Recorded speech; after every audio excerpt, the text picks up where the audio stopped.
Okay. I see by the clock on the wall, it's 3 o'clock, time to call to order the Mission Springs Water District Board of Directors regular meeting for Monday, July 18th. Before we get started, I want to make an announcement that item 17 on the agenda will take place in open session following the closed session. I'll repeat that just to make sure everybody understands. Item 17 will take place in open session following closed session. Okay. Please stand and join me in saluting our nation's flag. Put your hand over your heart and repeat after me. I pledge allegiance to the flag of the United States of America and to the republic for which it stands, one nation under God, indivisible, with liberty and justice for all. Nancy, do you want to? Yeah, today I think instead of saying any type of invocation, I'd like to have a moment of silence for a very special person, Jerry Gladback. Jerry, can you guys, am I on? Jerry Gladback was a longtime Santa Clarita Valley Water Board member. He was also very active in Aqua. I believe he was the chair of the Aqua's Joint Powers Insurance Company. He was the chair of the Los Angeles County LAFCO, and he spent I think 30 some years in the water industry, and he's going to be very missed. There's going to be a lot of holes with that. Jerry is no longer with us. He passed away last Thursday. I'm trying to see some stuff here that I have found about him. He was a longtime member of the local water board, Santa Clarita Water District. Jerry received a Master's of Science and Bachelor of Science degree from the University of Minnesota, Columbia. Jerry is embodied and public servant. He personally had always been a very kind person. He supports the water industry, and you know what? There's just so many things that he is at Aqua. It's just hard to replace him. So let's have a moment of silence for Jerry Gladback.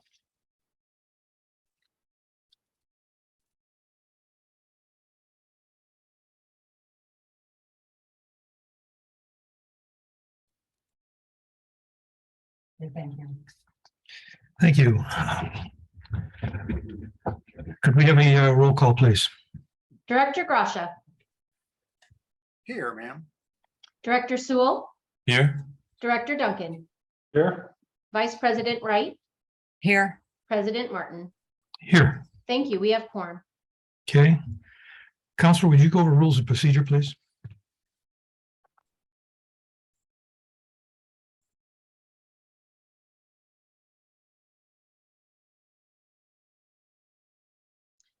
Mr. Pinckney, if you're speaking, we can't hear you. Can you?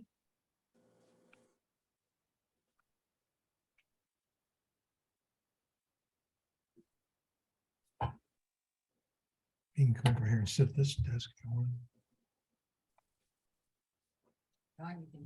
John, you can come over here and sit up here at the dais.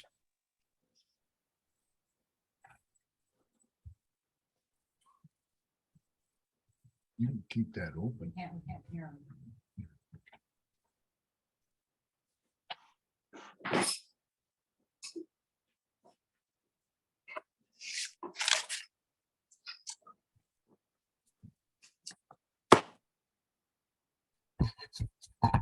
Okay, that's much better. Thank you.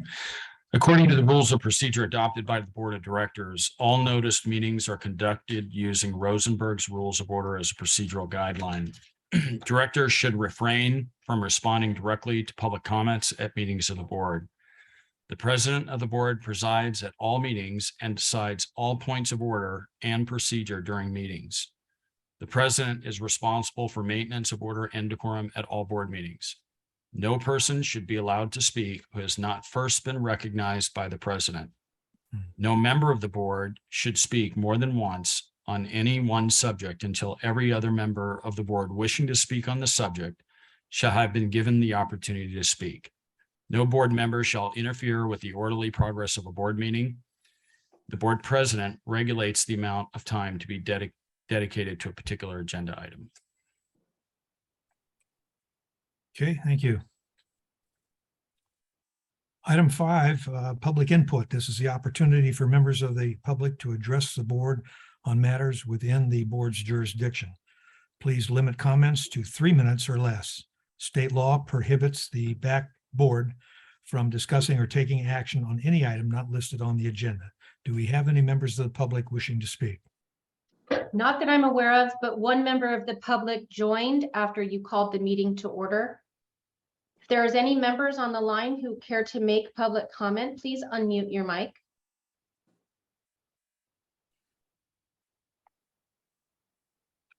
President Martin, it doesn't appear there is any public comment. Okay, thank you. Item 6, human resources report. Always fun to get to do this, recognize, you can see in the general report that we have a number of new hires to start out with. And that has put Oriana in a very busy position during the month of June. And we welcome all these new employees. The first one that we want to welcome is Adrian Gaona, who joins us as a field service representative. Adrian lives in Coachella Valley and started working for us as a temporary employee with a position in the field services. And he has successfully secured the position. So congratulations, Adrian, and here to comment and introduce him is the customer service manager, April Scott. Thank you, General Manager Wallum. Good afternoon, President Martin and directors of the board. Adrian came to us, as you said, as a temp, and he worked with us for about 4 months and worked very, very hard and has done a fantastic job. And we're very excited to welcome him to the team officially and hopefully very long term. Unfortunately, Adrian was unable to attend the meeting today, but I know that he wanted to express his gratitude for being hired and part of the team. So I'll say thank you for him. And that's all. Thank you. Thank you, April. Next is James Steiner. Well, we have some really good new employees too. James, who joins us as a field operations technician. James has extensive experience in construction and heavy equipment operation and holds a D2 certification. Impressive. And here to introduce James. I just don't know that much about many of the new employees, so we're going to have their supervisors, like we usually do, make a comment, and that would be Mr. Jeff Nutter, maintenance superintendent. Thank you, Arden. Yeah, like Arden says, James comes with some background in construction maintenance, and he's been here for a few weeks now, and we look forward to the future and what he can help out with in the construction maintenance department. I think the future is bright for James, as long as just like the rest of the employees that you're going to announce. We look forward to the future with him. And welcome aboard, James. All right. Do we know, I want to give these, if any of them want to make a comment, I'll let their supervisors let me know, and they can comment after the supervisor gets done making comments, okay? Yeah, James and Eli and Raul are on the meeting, so if they are willing to speak, they're able to. Did you want to say anything, James? I just want to say thanks for the opportunity, and yeah, I'll do what I can. Well, welcome aboard, and it's good to have you. Thank you. Okay, next, we want to welcome Elias Diaz, who also joins us in the C&M, or Construction and Maintenance Department, as a field operations technician. Elias is originally from Indio, but moved to Desert Hot Springs, which is good, over a year ago. And this is fun too. He has been married for over a year, and he and his wife, Angela, are expecting their first child soon. What a wonderful experience, Elias. And here to introduce Elias is Jeff again. Congratulations, Elias. Thanks, Arden. Yeah, like I said, I think Eli is going to be a warm welcome to us. He lives right here in Desert Hot Springs, knows the area. So, for quick responses, he'll definitely be very efficient with that. He comes with, he worked for the Postal Service, so he's used to the heat and, everything else that the desert has to hold, for us. So we look, forward to seeing what he can contribute to the construction maintenance here soon. Thanks, Jeff. Elias, would you like to say anything? Yes, sir. I just want to say that I'm very thankful, very grateful for this opportunity, and I'm looking to be here for a long time. Every day I'm learning a lot, and I'm just very grateful. Thank you. And I just want to share with you as a parent that you are about to enter into the most enjoyable part of your life as being a parent. And congratulations. Thank you. Appreciate it. Yes, and also forget about a full night's sleep for the next 5 years. Congratulations. Okay, next. We have Raul Zazweda, who joins us as a field operation technician. Raul is not new to MSWD. Some of you remember him as a temporary employee that he briefly worked in our field services department back in 2018. And also Raul is a newlywed. He and his wife and his bride recently celebrated their first wedding anniversary. That first one's a good one. Do something special. And also Jeff is here to make some comments. Jeff? Thanks, Arden. Raul comes with some experience working in the customer service for MSWD in the past. So he knows a lot of the basic functions here at the MSWD. We actually had the first time of calling him in after hours to help on an emergency leak, and he was a big help. So we appreciate that, and a quick response as well, living right here in the valley. So I think he has a great future here at MSWD as well. Okay, thank you, Jeff. Raul, would you like to say anything? I'd like to say thank you. I really do appreciate the opportunity to be back. Excited to see what this opportunity holds and what I can offer this community. Appreciate it. Thank you, Raul. And it's and welcome aboard, and we're really proud to have you. Now we have an anniversary. Back to Michael Moore, field operations technician. And he's been with the district now for 3 years, as you see. Michael is a very detailed oriented individual, making him perfect to help us for training exercises, etc., especially in the construction and maintenance related task. Michael's always been a lot of fun. And Jeff is here again to say some nice words about Michael. Thanks again, Arden. Like Arden was saying, Mike's very, attentive to his detail when he's doing either valve maintenance, work orders, whatever it may be. He's a very dedicated employee. I've been on several after hours leaks with Mike, and ranging from 4 hours up to 12 plus. And he's always here, always willing to help out. So it's really appreciated with his dedication, especially after hours. He's a guy that you can get a hold of all the time, and he will always volunteer to come in. So I know the guys and the staff really appreciate that. And Mike's sitting right here with me. So if you want to say anything, Mike. I just want to tell the district and the board, thank you for my continued employment.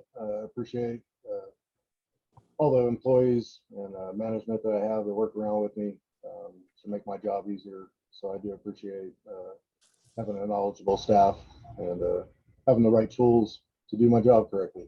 So thank you all. Thank you. All right, next we have some accomplishments.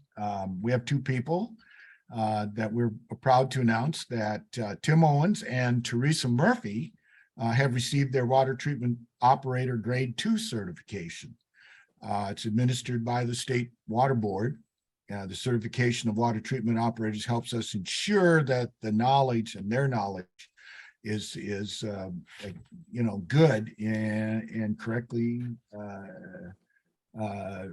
operating and maintaining our system. We'll start out with Tim, a water production operator 2, who's very knowledgeable and is again detail oriented. He has an excellent understanding of our production facilities and how each interacts with the entire production system. Not only is he a great individual, member of our production team, but he also is an excellent team player. And here to introduce him is another one of our wonderful employees, Chad Finch. Chad? Thank you, General Manager Wallum, and good afternoon, President Martin and members of the board. My name is Chad Finch, and it's a pleasure to just have Tim on the team and to have him as part of just really the knowledge base. And he's been a good asset to all of us new hires, including myself, because he's been here longer than even myself. And so his knowledge of the system is very helpful. Plus his accomplishment of getting a grade 2 water treatment certification is just another asset to the whole team, not only to the production team, but also all of Mission Springs Water District. So it's a good opportunity to have him. And Tim, I know he's on the Zoom call. I don't know if you want to say anything, Tim. No, I just want to say, thanks again for the district, the opportunities given here, help us with our testing like that. And it definitely helped with the treatment test. So thank you guys for that. Thanks, Tim. Good to have you here. I've always loved talking to you. All right. Next we have Teresa Murphy. As an engineering technician 2, Teresa administers the fats and oils and grease compliance program. Under the oversight of our engineers, Teresa performs inspections and ensures compliance with our engineering requirements. The certification will help Teresa have a better understanding of the system and how it works, which is good for her to have. And here to talk about Teresa is Eric Weck. Thank you, General Manager Wallum, President Martin, members of the board. Teresa Murphy here in the engineering department is an engineering technician 2 and has been here for about 15 years. That's a long time. And over that period of time, she has held a wide range of positions that range from working in customer service to an administrative assistant to now as an engineering technician 2. So she covers a wide spectrum of service for the district. She has passed the state test to hold a water distribution operator grade 2 license and just recently took and passed the water treatment grade 2 license. So that's 2 licenses. We're all very proud of Teresa's accomplishments, and her determination and focus has paid off. Congratulations to Teresa for her passing the water treatment operator grade 2 exam. Good luck to you, Teresa. And if she's available or she wants, she can say a few words. I'll just say thank you for the support of the district. Okay, thanks, Teresa. And that concludes our HR report today. Again, the board and I genuinely appreciate each and every one of these employees, commend them for their dedication and commitments to the customers we serve. With that, Mr. President, before we move on, I have a statement I'd like to make in regard to the actions of this board. Okay. I wanted to put some fears at rest that members of the public might have over concerns raised by this board and their allegations that have already been investigated in detail. And I'd like to read to you a statement from the Riverside County District Attorney in regard to the allegations that you made against me recently. This is not the appropriate time for that. I'll give you the opportunity. We still have our audience and they came here only to hear this. They can So wait if you until don't it's time mind, for you to make that. we shouldn't make Okay, force we're them moving wait. on. we shouldn't force them to wait until the end of the meeting to get their facts straight. It's just more typical monkey business and skullduggery at the silly present season time, that Mr. opened this Gracia, you're morning. out of So order. I Okay, could have we're already moving been on. done reading the letter. So I think we should set the record straight that your Then false I'll- allegations that you raised. Dory, would against you me- mute him, please? Thank you.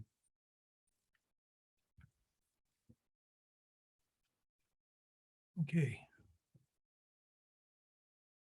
And just a reminder, under the rules of procedure adopted by the board president resides at all meetings and decides all points of order and procedure during meetings.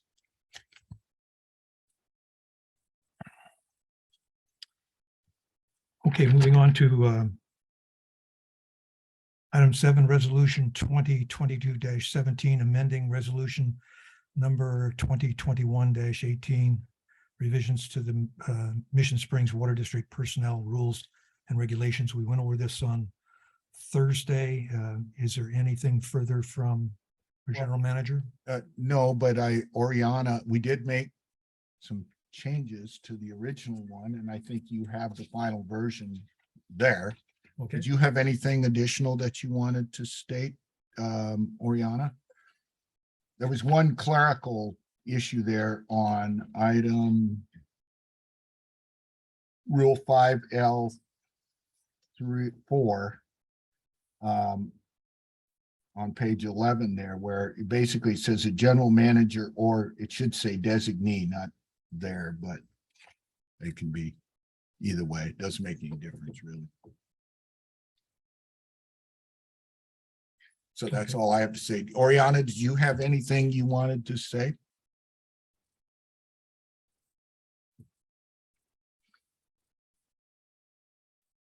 Okay, absent. Oriana, you're muted.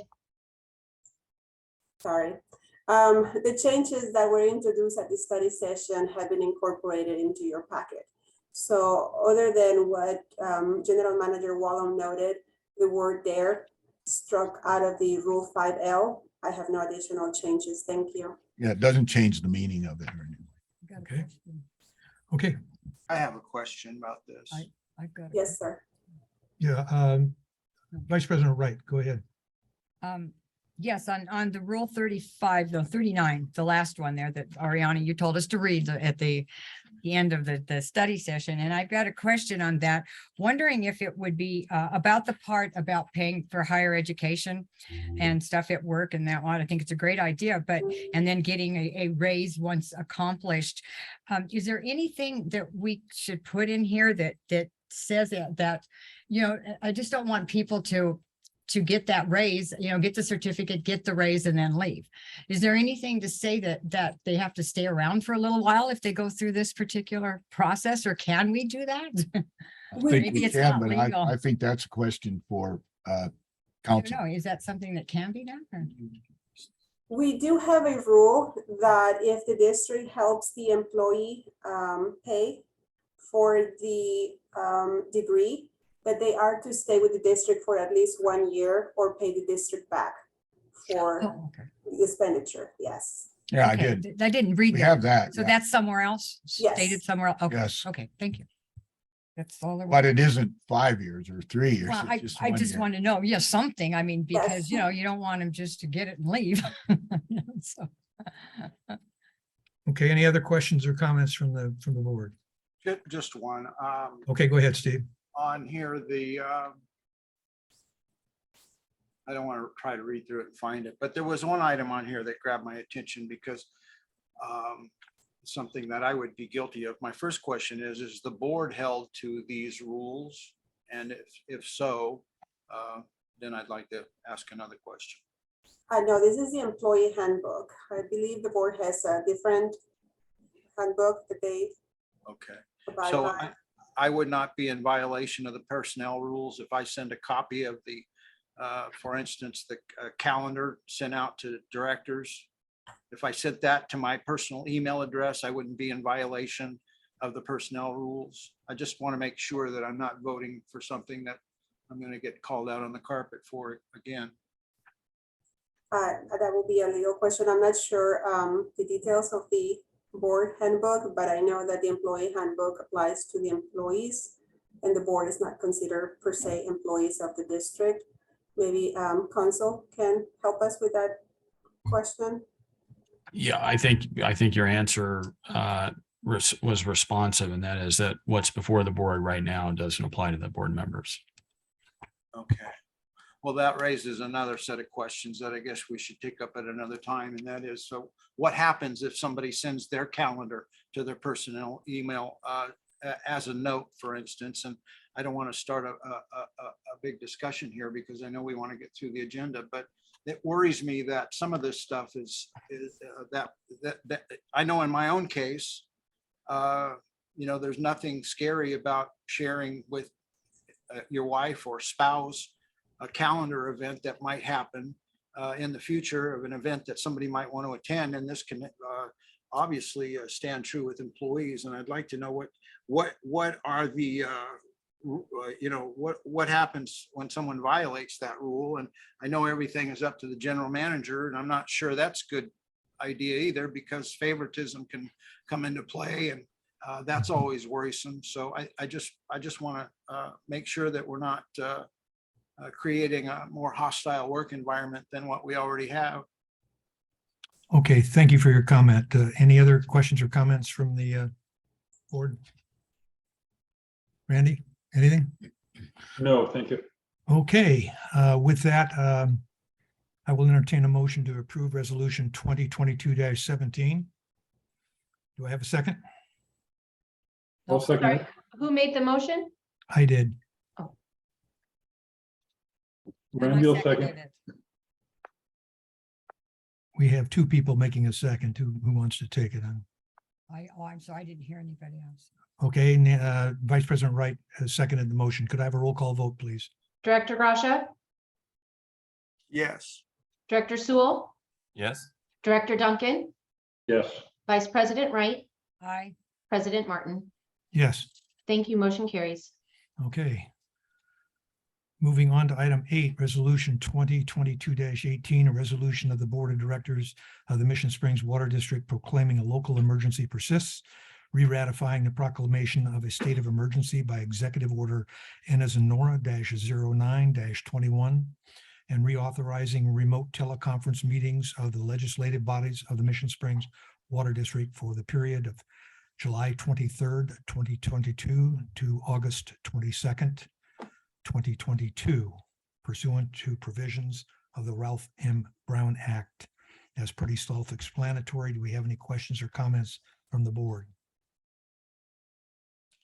Okay, seeing none, I will entertain a motion to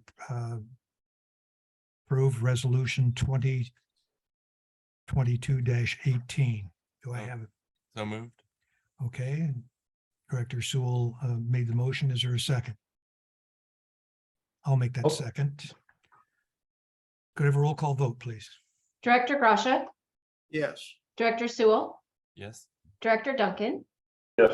Vice President Wright, Aye. President Martin. Yes. Thank you. Motion carries. Okay, moving on to item 9, resolution 2022-19, conflict of interest code update. It's recommended to adopt resolution 2022-19, amending the Mission Springs Water District Code of Conflict of Interest Code. We went over that on a Thursday. Is there any updates or changes in that? No updates, primarily just a title change because of. Okay, that's fine. Is there any questions or comments from the board? No questions or comments. Thank you. Okay. Also move resolution 2022-19. Okay. Of interest code update. Second. We have a motion and a second. Could we have a roll call vote, please? Director Gracia, Yes. Director Sewell, Yes. Director Duncan, Yes. Vice President Wright, Aye. President Martin. Yes. Thank you. Motion carries. Okay. Item 10, North Building Improvement Project at the Horton Wastewater Treatment Plant. We went over that in some detail on Thursday. Is there any updates or changes to this resolution?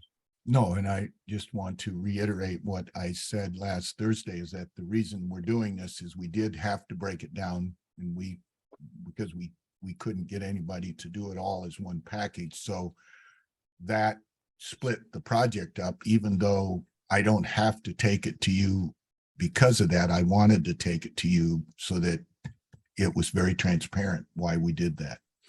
And I don't know, did you have any other comments? Just in the spirit of transparency. Okay. Is there any questions or comments from the board? I have a comment. Okay, go ahead, Director Crusher. Breaking it up like this, in my view, makes it a violation of the contract code, and would ask that this be sent to legal counsel for review, and that this board stick by its policies of following the law in California, and that these items should have all been put out to bid properly and with appropriate notice to everyone, so that the work could be done in a legal way. Thank you. Okay, thank you for your comment. General Manager Wallum, you have any comments on that?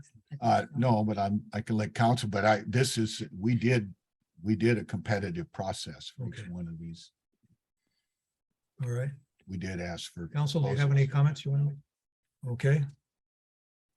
At this point, I'll entertain a motion to authorize the general manager to enter into the appropriate agreements for construction of the North Building Improvement Project at the Horton Wastewater Treatment Plant. Do I have a Make a motion? motion. I'll second. That was a motion by Director Duncan and a second by Vice President Wright. Have a roll call vote, please. Director Grasha, No. Director Sewell, Yes. Director Duncan, Yes. Vice President Wright, Aye. President Martin. Yes. Thank you. Motion carries. Okay. I'd just like to say one thing. I think being in the construction business, I think that's a very smart way that you did that in order to get all of those plumbing and air conditioning by, with the summertime and stuff. I think it was a good idea that you guys did what you did. And I know you went out for bid, so that part was covered. So. Yeah, but I just, because we broke it down, I wanted you to be able to make that decision and know what was happening. Okay, moving on to, I believe next, item 11, did we? Okay. Moving on to item 11, First Amendment to contract with Runau Clark Architects for the design of the Critical Services Center / Administration Building. Anything further on that? I do not have anything further. Okay, any questions or comments from the board? Well, Okay, thank you. I, of course, have a comment, and that is the only reason that you're able to talk about this is you instituted a $20 million rate increase for the purpose of removing the deadly toxin chromium-6 from the drinking water, and you never removed it, and now you're flush with cash, and you're going to build yourselves a new building instead. I am revolted by this action. okay, any chromium-6 standards, I think that's, we're not, don't have that on the agenda, but as I understand it, we are in full compliance with chromium-6. We are in full compliance with. Thank you. Thank you. Moving on to, We need to vote. We need to vote on 11. oh, I'm sorry. Yes, we do.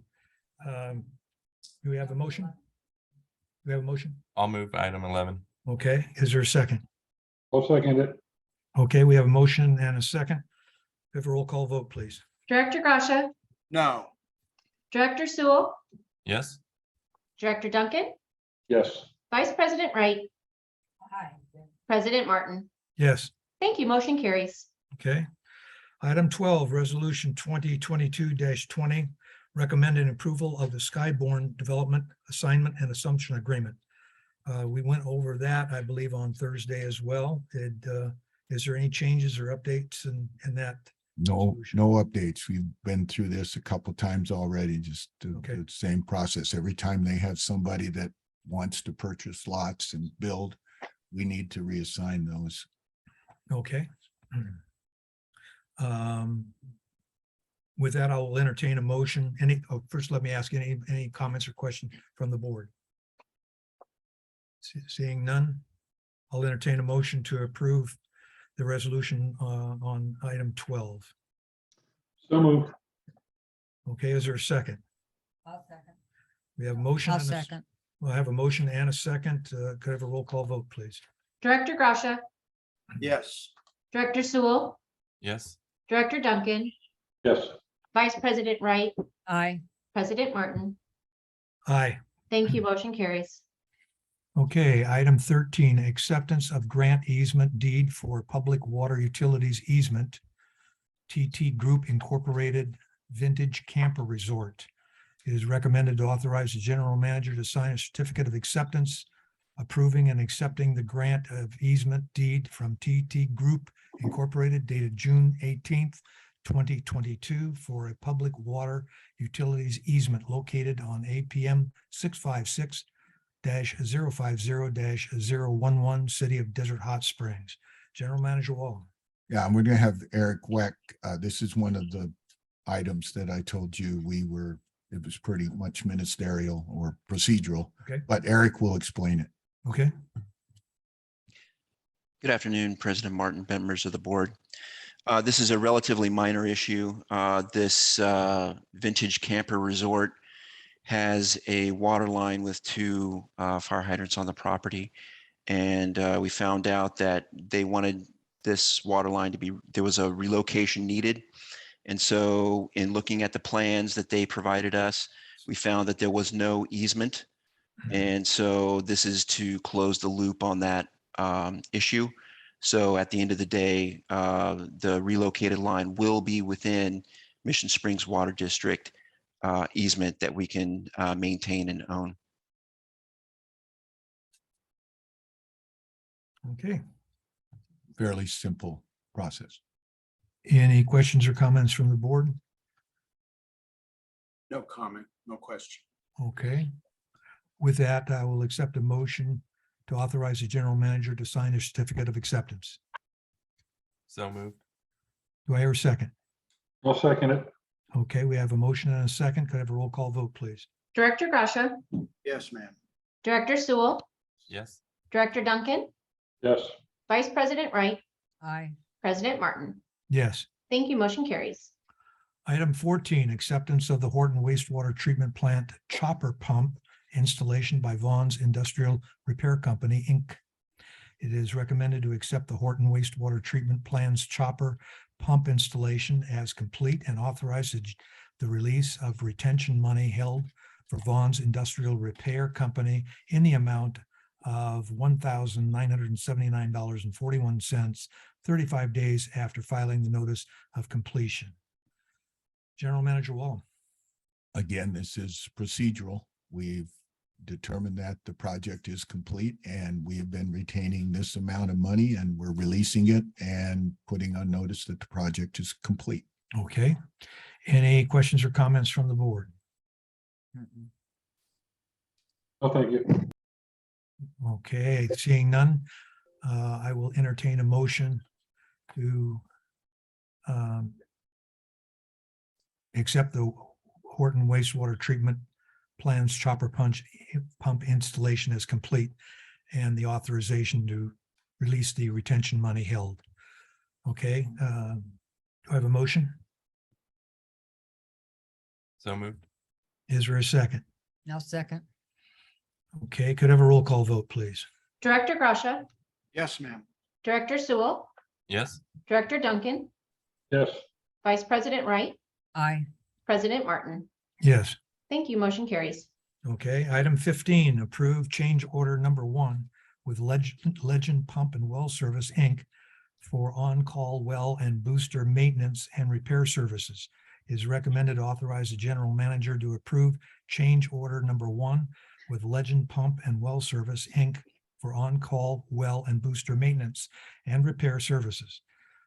The change order would increase the contract amount $200,000 from $150,000 to a not to exceed amount of $350,000 and authorize the general manager to do all things necessary to complete the project. General Manager Wallen. I'm going to have Brian explain this to you.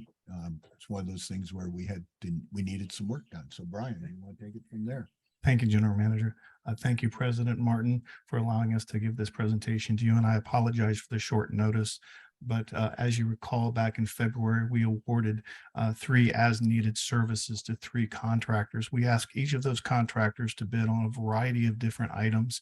In this particular case, Legend Pump was able to provide us the best proposal to do the 2 referenced repairs that are in this item. The reason we're bringing it to you so quickly is we want to make sure we can hold those pricing that we were given by the contractor, not knowing where the CPI may end up in the coming months. So with that being said, these are for well 22 and booster pump number 3 at Terrace Reservoir. And this is a continuation of an existing contract with Legend Pump. Answer any questions that you may have. Okay, any questions from the board? No questions, sir. Anything? Okay. With that, I will entertain a motion to approve item 15. I'll move. Okay, we have a motion. Do I hear a second? I'll second. Okay, we have a motion and a second. Could I have a roll call vote, please? Director Gracia, Yes. Director Sewell, Yes. Director Duncan, Yes. Vice President Wright, Aye. President Martin. Aye. Thank you. Motion carries. Okay, moving on to item 16, preparation of application to LAFCO for the proposed annexation of assessor's parcel number 666-330-093 and assessor's parcel number 669-060-024 located on Garnet Avenue in the city of Palm Springs in the Garnet Hill sphere of influence. It's recommended authorize staff to initiate the developer-funded application to the local agency formation commission, LAFCO, for annexation of property described as assessor's number, and I've already stated the assessor's number, in the city of Palm Springs within the Mission Springs Water District, Garnet Hill sphere of influence. General Manager Wallen. Yes, this is, again, just initiating the project. We need to annex this in order to provide service in that area. Did you have anything more you wanted to add to that, Brian? No, I would ask maybe Eric Weck, our engineering manager, may have something. Eric, did you have anything you wanted to say? Yes, General Manager Wallum, Assistant General Manager, Mr. Macy, and members of the board. Very minor. As soon as we received the letter from ZEV Station, ZEV Station, a development that is interested in developing these 2 parcels on June 6th, I reached out to LAFCO to make sure that these 2 parcels were not in the district's boundary, and they are not. So we presented this to the board to move this process along. And I believe in your agenda packet, it has the legal description as well as the property map as well for your review. Okay, any questions or comments from the board? Director Gracia, anything? Have we had any public input in writing or in any kind of contact from the public, any letters, any emails, anything of that nature on this subject? Any communication whatsoever between the district, its employees, or any property owner in the area? Eric, have we heard anything? The only correspondence I received was from Mr. John Fulton at ZEV Station. I'm not aware of any outside correspondence other than that person. Okay, thank you. Anything else? That's it. With that, I'll entertain a motion to authorize staff to initiate the developer-funded application to the local agency formation commission, LAFCO, for annexation of the property described. Do I have a motion, please? I'll move. Okay, we What have, I can do, I'll second it. we have a motion by Director Sewell and a second by Randy Duncan. Okay. Could I have a roll call vote, please? Director Gracia, Yes. Director Sewell, Yes. Director Duncan, Yes. Vice President Wright, Aye. President Martin. Yes. Thank you. Motion carries. As I stated at the beginning of the meeting, item 17 will be addressed in public session after the closed door session. So with that, we're going to move on to item 18. Accept resignation of Director Duncan and discuss appointment process to fill a vacant seat. And with that, I would like to read the letter of resignation that Director Duncan supplied us. Dear President Martin, after today's board meeting, I was told that my comments were either unclear or confusing to a few people, so I would like to clarify my announcement. As of Tuesday, August 16th, 2022, I will be resigning my position on the Board of Directors for the Mission Springs Water District and vacating my seat due to moving out of Mission Springs Water District service territory. I hope this clears up any confusion.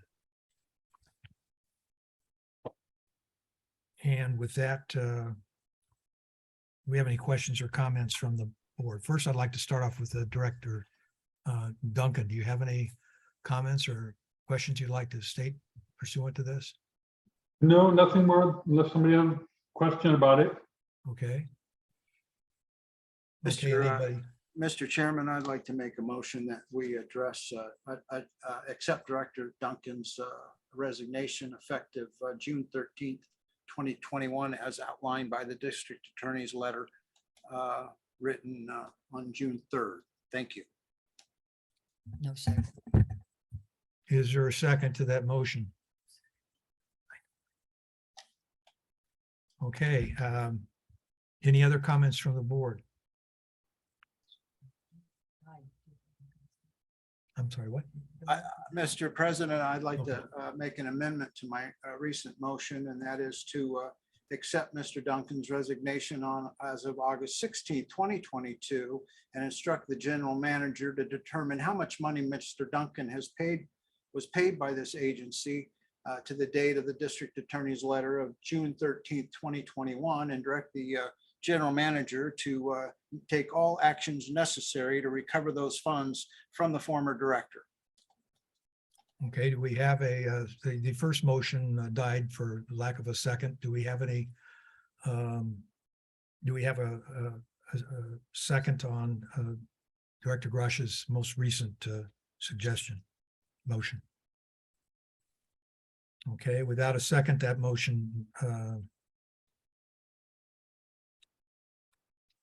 died. Okay.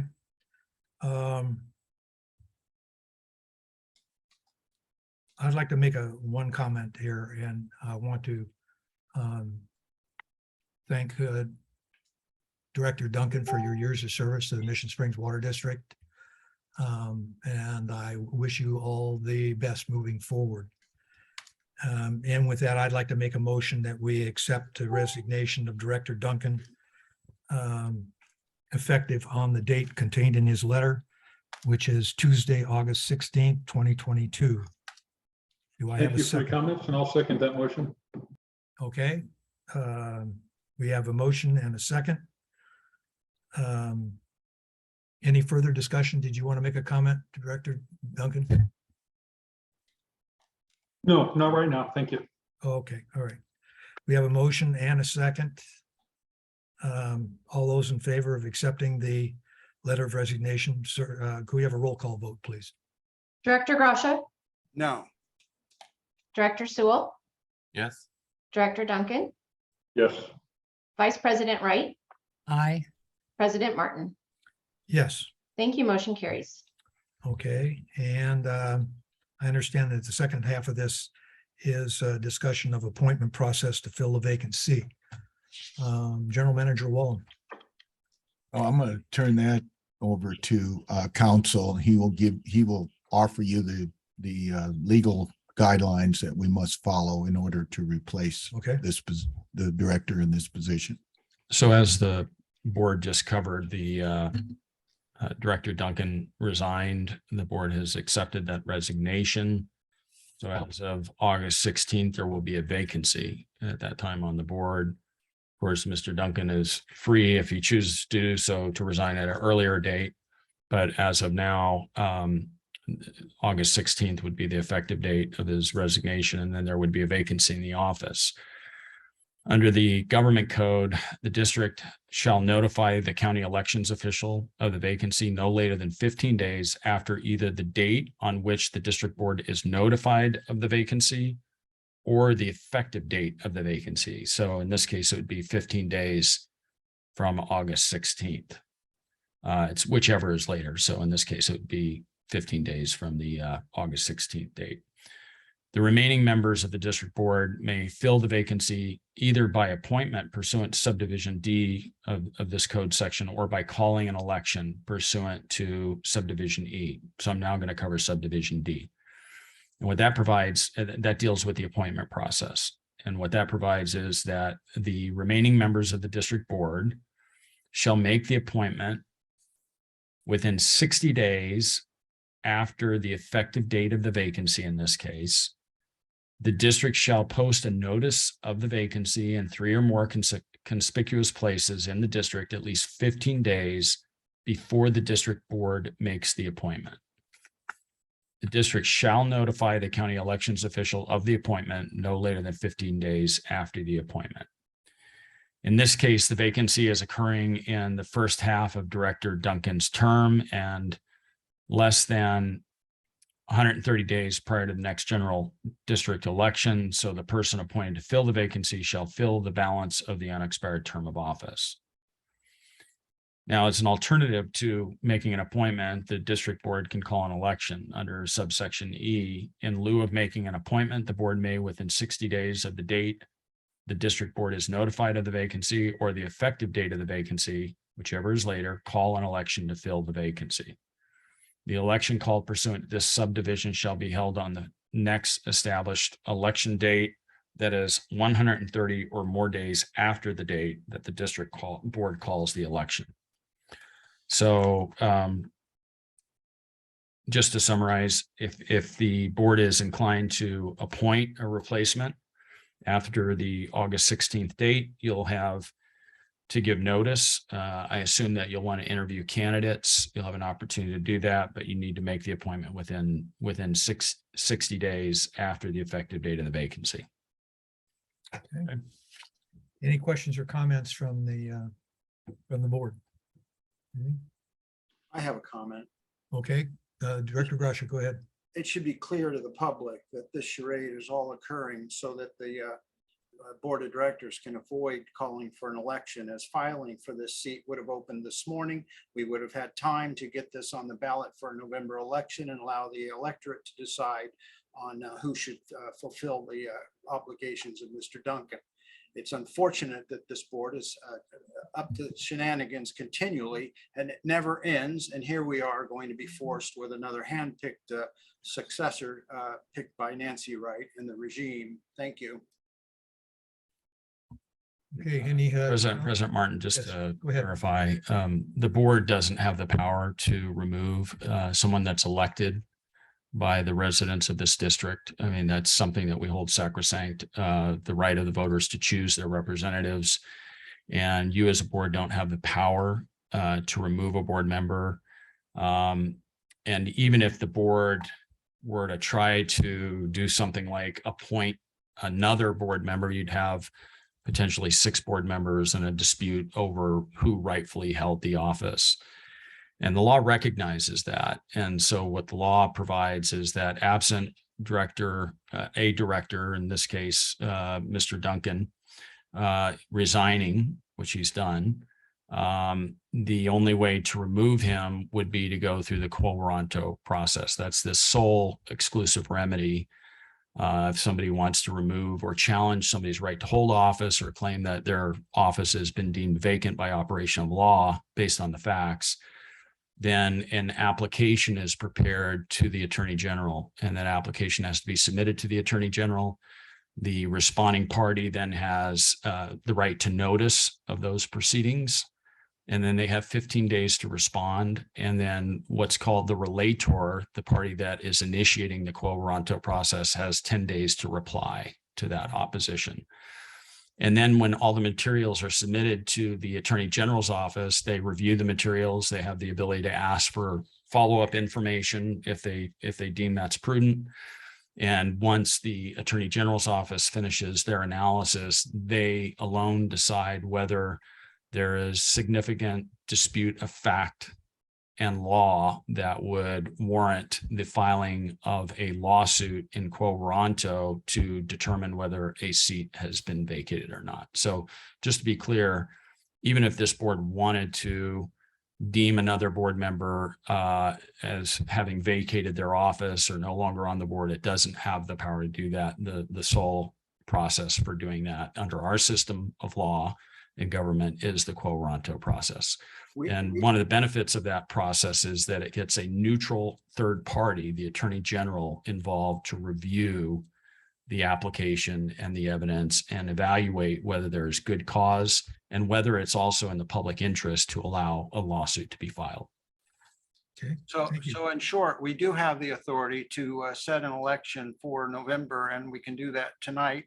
We have his effective resignation date, which is prior to the election, and there would be no overlap. And so therefore, I would make the motion that we direct legal counsel to add this to the ballot for November and let the public decide on this very important position that we all agree should be held in high esteem among the people that we serve and our staff and this community that is crying out for justice in these matters. Thank you.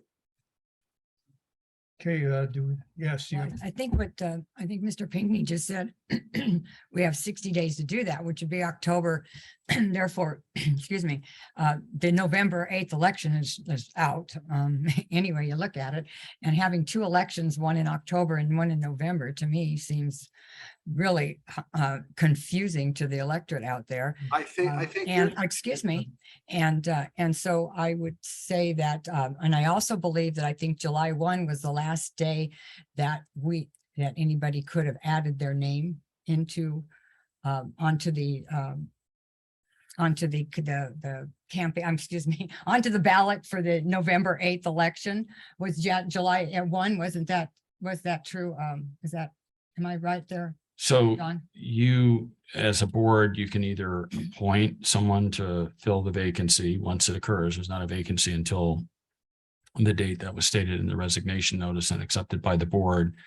But once that vacancy occurs, you can initiate the process to fill the vacancy by appointment, or you can call for an election. And in this case, it would probably be, well, it would be a special election because the election has to be 130 days or more after the date the district board calls the election. Okay, thank you, Counselor. Okay, thank you. With that, I believe there was a motion on the floor. Do we have a second? Will you repeat the motion? We had a bunch of things thrown around there. Okay, Director Rasha, do you want to repeat your motion? that we direct the staff to set the vacancy to be filled at election on the regular November election ballot, and including everything necessary to accomplish that, and if it's necessary to go into court, and ask the court to order the registrar of voters to add it to the ballot. There's plenty of time to do that. Everyone knows that. We're skipping around and pretending like the words mean something. They don't. Filing open today. We could add it to the election in November and save ourselves a pile of money and gain a little bit of respect among the electorate that we serve. I believe that's disinformation. Okay. Yeah, the court would be required to follow the code, and the code requires that the election take place 130 or more days after the date the district board calls the election. So you could call for an election, but it would be a special election. It wouldn't be at the November date. Okay. All right. There's a motion on the floor. Is there a second to Mr. Garash's motion? Okay. Motion dies for lack of a second. Anything further from the board? Yes, please. I'm sorry? Yes, please. Go ahead, Director Duncan. Although I won't be on the board at the time, obviously, which is why you're filling the seat. For a 2-year term, holding a special election would cost the district thousands upon thousands of dollars. I would recommend you do the usual process like we have. Apply, get applicants to apply, do an interview, do your screening, and then appoint somebody to take my seat when it's vacated. Thank you. Okay, was that a motion? Yes, I'll make that a motion. Okay, do I have a second on that motion? I'll second on that. We have a motion and a second. Could I have a roll call vote, please? I think you should call for questions first. So you've already had an opportunity to speak on this issue. We had a but, motion, a second, now We you. have a motion and a second. And now you So- are Can we- required to John- open John, up are for we okay? questions. We have a roll call vote, please. So I'm not sure. is. I think we may be getting a little bit beyond the agenda, President Martin. The purpose of the agenda item was to accept the resignation of Director Duncan and discuss the appointment process to fill Okay, the vacant seat. So this will come back to you. Okay. I mean, the seat's not even vacant yet, unless Director Duncan chooses to resign at an earlier date. But you can't fill the seat until the vacancy occurs. So you'll have time hopefully at the August meeting to. okay. Okay, I'll initiate withdraw my the second. process. If you withdraw your motion. Yeah, I'll withdraw the motion. Okay. Let's move on to discussion items. Item 19, Regional Water Reclamation Facility update. Is there anything new on that, sir? No, Steve called me today and said there was Okay. nothing new to report. Moving on to the consent agenda, approval of minutes. As recommended to approve the minutes as follows: June 1st, June 16th, and June 20th. Do I have a motion to approve the minutes on the consent agenda? I'll move Also, that. the consent agenda, item number 20 and 21. To 20 and 21. The 21, of course, is a register of demands. Register of demands totaling $3,604,639.24. We have a motion to approve both item 20 and 21. Do we have a second? Second. We have a motion and a second. Could I have a roll call vote, please? Director Gracia, Yes. Director Sewell, Yes. Director Duncan, Yes. Vice President Wright, Aye. President Martin. Aye. Thank you. Motion carries. Moving on to item 22, director's reports. You know, I have a list of who gave theirs on Thursday. Nancy, do you have anything you want to report on today? No, I think I did well, maybe the JPI and excuse me, the Aqua workshop that we had. Was it a workshop? In Temecula? I said the one thing that came out of that was that the Colorado River is in bad shape. There's not going to be enough water around. They're at 5% of allotment right now. They expect it to probably go down. If the lower basin states can't get together and decide on how they're going to make up 2 to 4 million acre feet of water. That's not including the water that's in the drought. That's part of the drought contingency plan. It's on top of that water. And if those lower states can't get together, the feds are ready to, excuse me, not the feds, it'd be the state that's ready to step in and do it for them. I guess it'd be the feds too. It'd be the feds on this, would step in and do it for them. Anything further? No, that was it. Okay, director's report, Director Gracia, do you have anything you want to report on today? Any meetings you attended? Okay, hearing none, we'll move on to Director Duncan. Any meetings you attended that you want to report on? Yeah, a few of them here. June 7th, Desert Water Agency. They declared level 2 alert of the Desert Water Agency water shortage contingency plan, which was passed down from the state, but they approved and adopted that. They also brought up, they're talking about banning non-functional turf, which is very common. Everybody's talking about that right now. June 14th, CVWD board meeting. Bank of the West, liability insurance. They had a Prop 218 notice go out talking about adjustments for domestic water services. That was returned to staff. They decided not to vote on that. They did vote on their canal rates, but they have so many different rates for the same water depending on who's using it and how they're using it.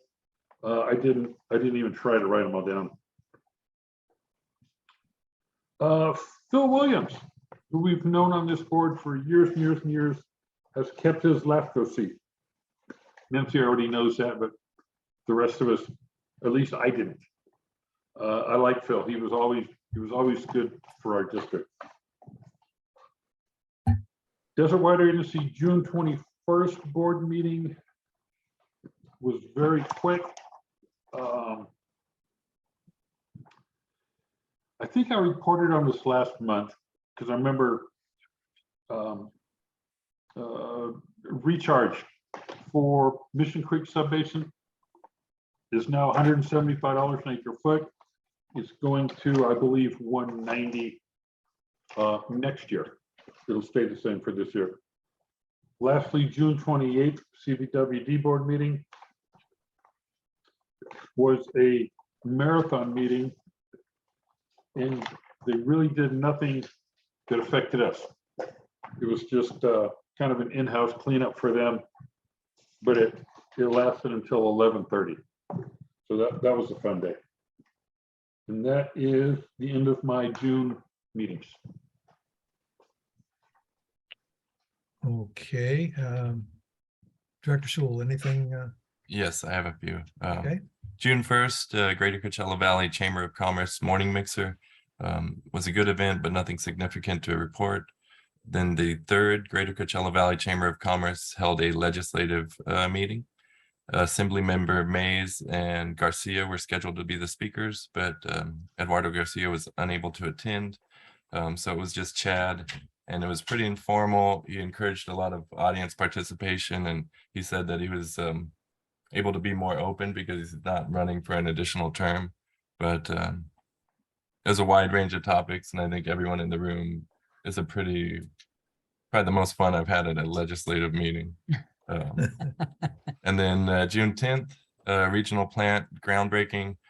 Just thank you again to all the staff that helped with putting the event together, and then just really proud of all of the staff for us getting to this point and seeing Mr. Ledbetter's presentation on Thursday. Excited to see the progress so far. So thank you.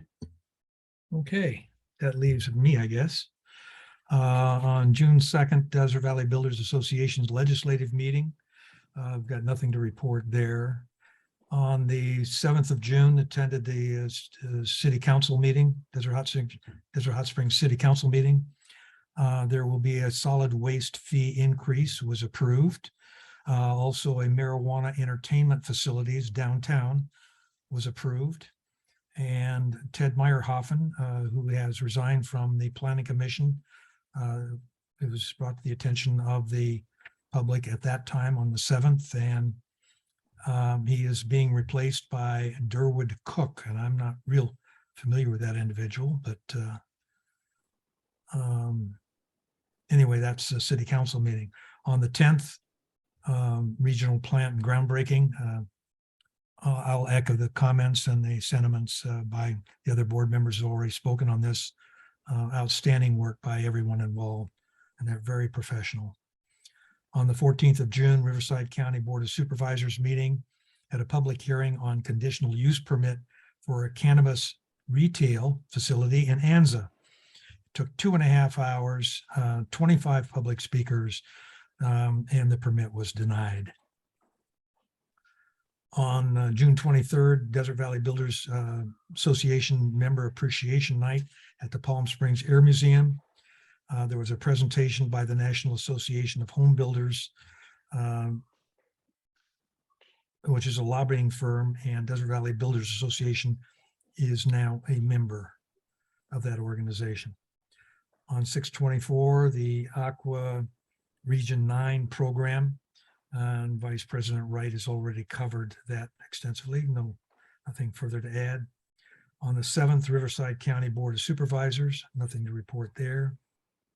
On the 9th, I sat in representing as an alternate or supervisor, took Supervisor Hewitt's place on the Coachella Valley Association of Governments Conservation Commission and Environment Energy meetings. I had an interesting little talk with Mayor Linda Evans of La Quinta, and she told me that last night's La Quinta City Council meeting started at 3 p.m. and lasted till 1:30 in the morning. Roughly a 10.5-hour meeting. I will no longer complain about the City of Desert Hot Springs City Council meetings, the length of the meetings. That was, I can't imagine sitting there for 10.5 hours on a council meeting. On the 21st, Greater Coachella Valley Chamber of Commerce Networking Night. I was representing Director Sewell, who's out of town. It was at the Desert Theater Works in Indio. And I would certainly recommend that the venue for anybody who wants to see a live performance of Broadway shows and other shows and things like that. It's quite a facility. On 6/22, the Agua Caliente Water Authority meeting, Bureau of Reclamation presentation that discussed with the production fees. There would be no increase on production fees. And the Agua Caliente Water Authority budget presentation. Then on the 27th, Cabot's Museum Foundation meeting, and we approved the budget for the museum, and that concludes my report.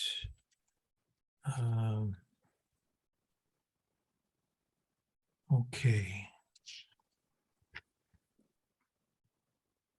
General Manager's report. Thank you, President Martin. This is the time we begin our audit, and so there will not be a finance report, although we'll answer any questions that we can. Marion, on the other hand, will provide us with a public outreach report. Marion? Thank you, General Manager Wallem. Good afternoon, President Martin and members of the board. I have a short PowerPoint that I'd like to share with you today that will highlight some of our efforts during the last month. Additional information is available in the General Manager's update in your packet.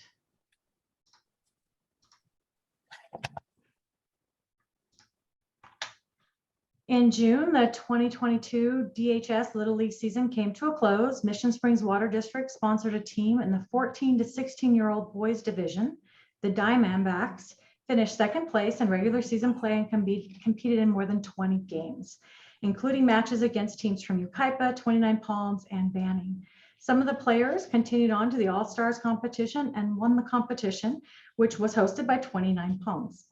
Opportunities like this are a great way for the district to have a positive impact on our local community, and they also help us connect with our customers. The league held a closing ceremony in June and presented MSWD with a plaque thanking us for our participation. The boys and their families had an amazing season, and they also showed their gratitude for MSWD during their end of the year wrap-up party. And speaking of community, I'd be remiss if I didn't provide you with a recap of our Water 101, Let's Talk About Water educational series. Held once a month at the DHS library, these sessions targeted community leaders and influencers throughout DHS. The 4-part series began in March and ended in June. We had about 30 participants participate in multiple between 1 and 4 events. And the topics included basic explanation of the water and wastewater systems, water quality, groundwater protection, assessment districts, water supply, local and regional collaboration, groundwater management, rate making, financial planning, and more.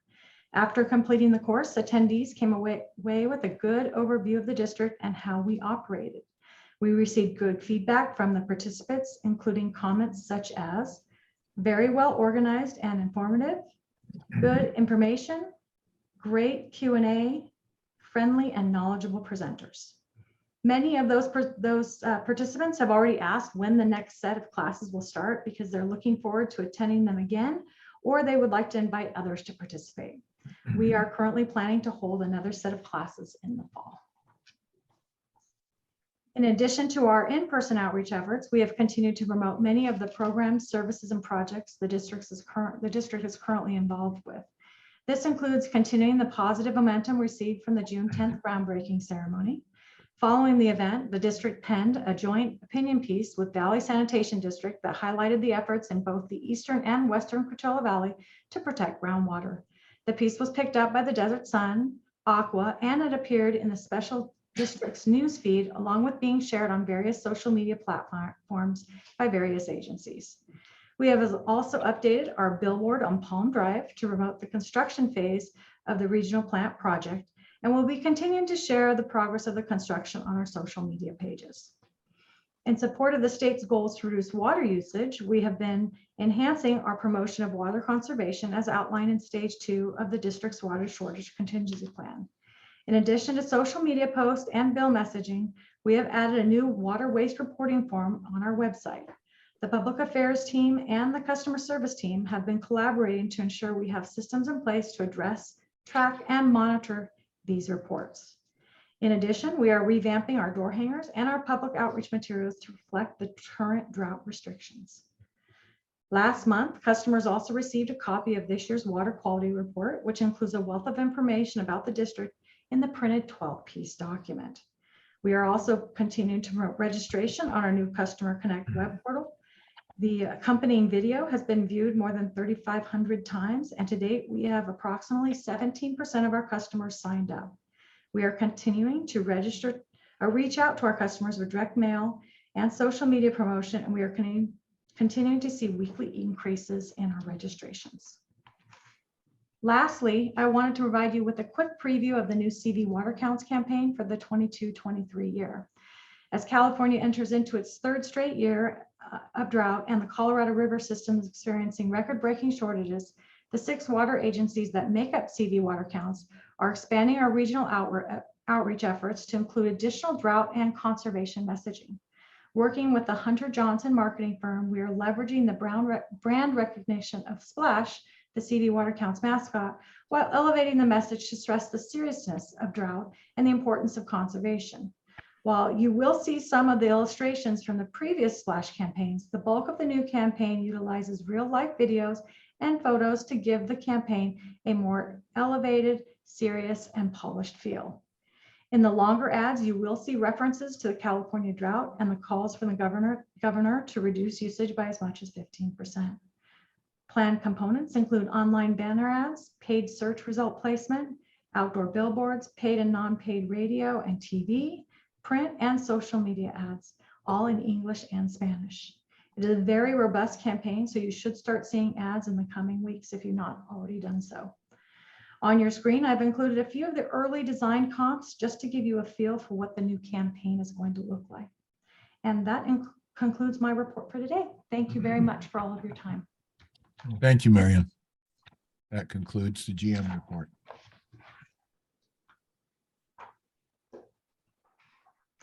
Okay. Moving on to correspondence, auditor's letter to the board of directors. I've also received, I think, a couple of additional correspondence here somewhere. So moving on to correspondence, let's see.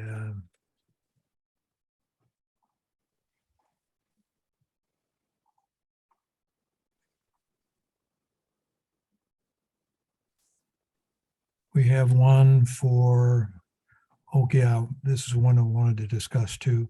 Rogers, Anderson, Melody, and Scott LLP, Certified Public Accountants, to the Board of Directors of Mission Springs Water District, Desert Hot Springs, and that is concerning the audit. Would you like to paraphrase this, or should I read the entire? No, Okay, I don't all right. know. I mean, Arturo would be the one. Okay. That would elaborate on that. Arturo, you want to address this audit? That's the Yes. Standard letter, engagement letter.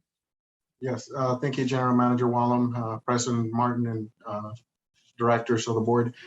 This is the letter that the auditors have sent out every year prior to beginning the audit.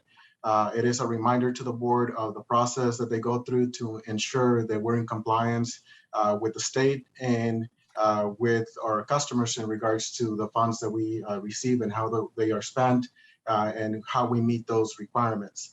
Again, that is just a reminder of what the process is. They're going to start coming in to begin the process of reviewing all of our expenditures from time cards to the largest expense we have going to FHA this year.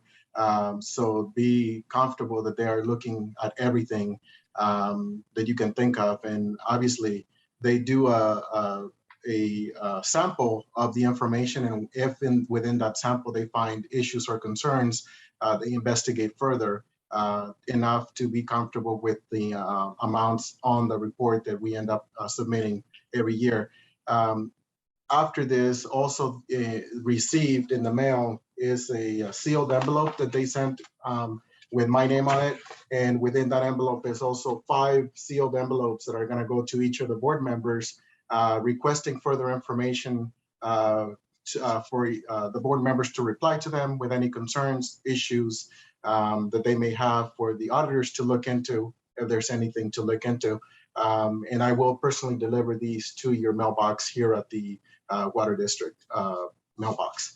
And with that said, that's basically what this process is, and thank you for your time.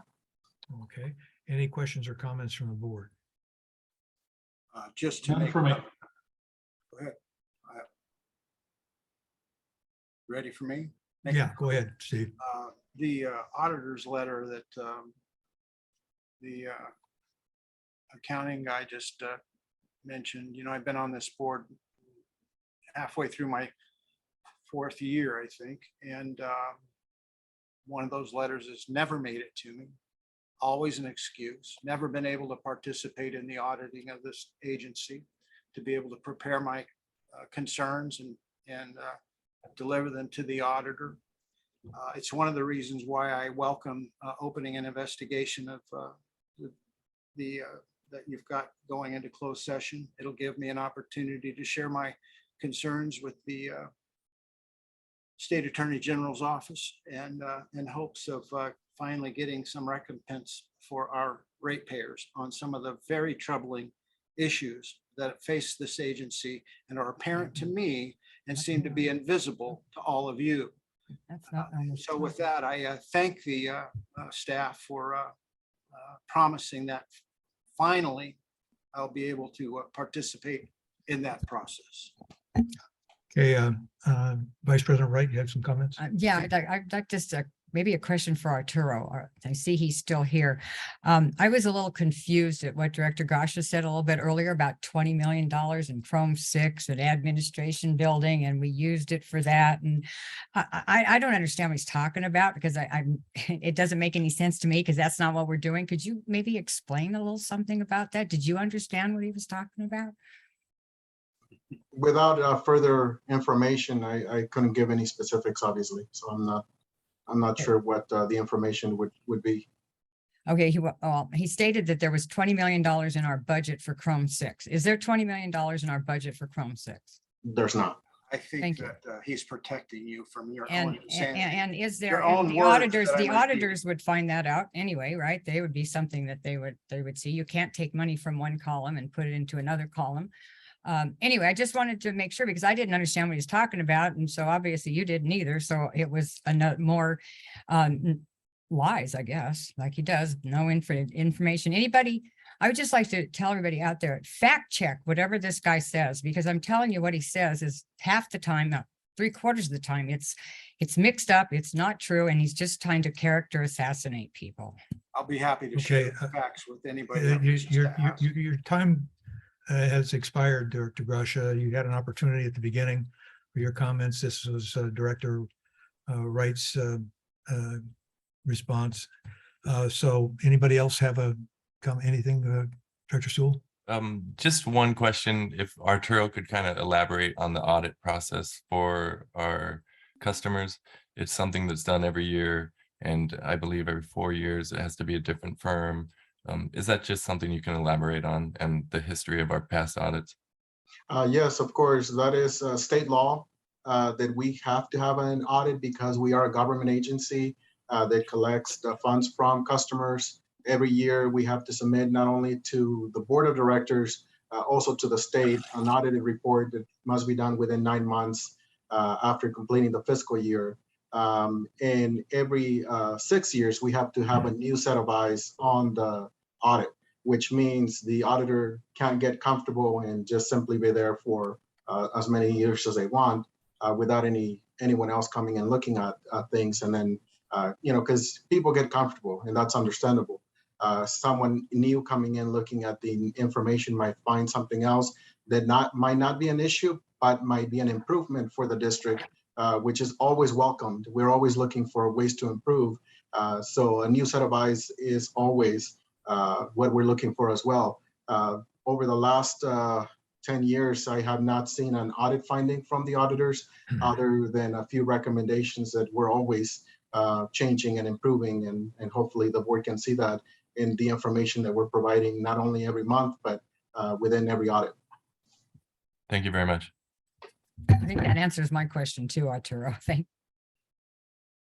Okay, I have nothing. Director Duncan, do you have anything you wanted to?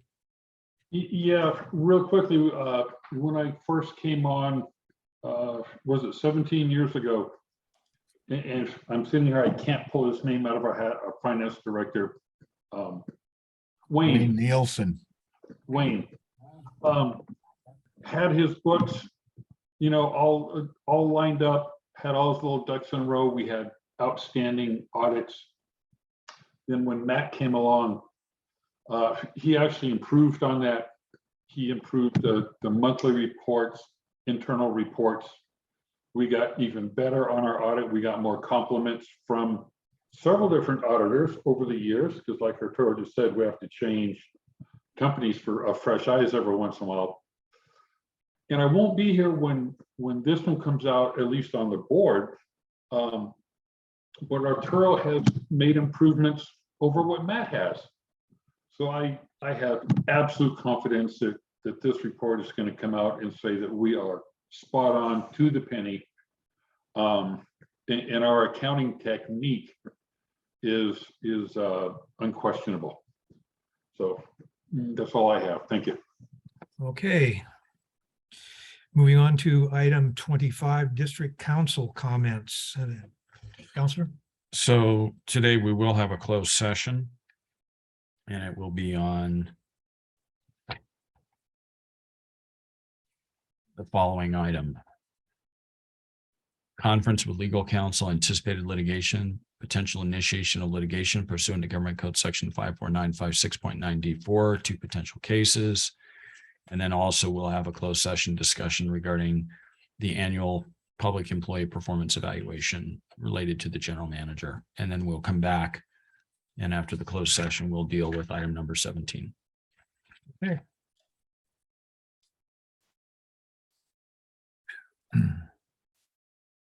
Moving on to item 26, director comments.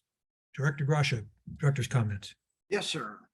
I wanted to take a moment to allay any concerns the public might have about these outlandish allegations raised for the 3rd time by this board. These allegations were investigated thoroughly by actual law enforcement. And I want to read you the statement that they issued in regard to those allegations. The Riverside County District Attorney's Office Special Prosecutions Sections received a complaint against you alleging residency violations based on your position as a board member of the Mission Springs Water District. Whenever we receive a complaint against a public official, our office is obligated to determine if it is appropriate for action by our office. The Public Integrity Unit investigates and, if appropriate, prosecutes criminal misconduct by any elected or appointed official in accordance with our legal and ethical responsibilities. To that end, our office conducted an investigation into your residency claims made against you. At the conclusion of that investigation, we determined there is no evidence of criminal activity on your part. We have not filed any criminal charges against you, and we will not take further action on this complaint. We hope this letter provides clarification as to the status of this investigation of this claim. At this time, please contact our office if you have any further questions. That goes for you too. This is a statement by the Riverside County District Attorney's Office in relation to the outlandish allegations that this board has brought against me on this opening of filing of, and including the silly season that always accompanies election time. It'll go on between now and November. Everybody stand by. We have extraordinary candidates that will be stepping forward for all seats, and we will clean this mess up, I promise. Thank you. Okay, I'm just going to make two comments. First of all, you missed the major point, excuse me, of the letter is the DA's office was investigating criminal conduct. The filings to the Attorney General do not have a criminal conduct just to determine whether or not a vacancy has occurred. And there's a with the criminal court case, there has to be guilt beyond reasonable doubt.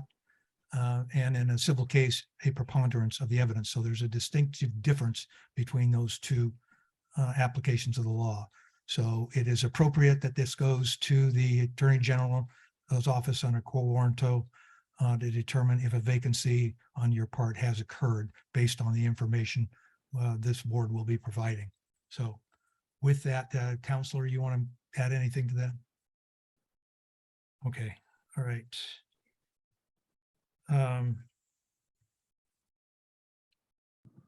Director Duncan, do you have any comments for the board? Yeah, I just want to say congratulations to our new hires.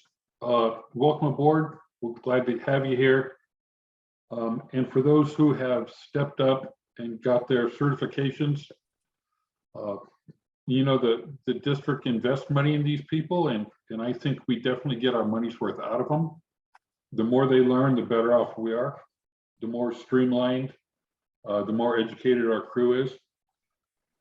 And I have to give just a word of caution, or not caution, I don't know what the right word is, to any new hires that are still listening to this board meeting with the childish outbreaks, the crazy accusations that are going on.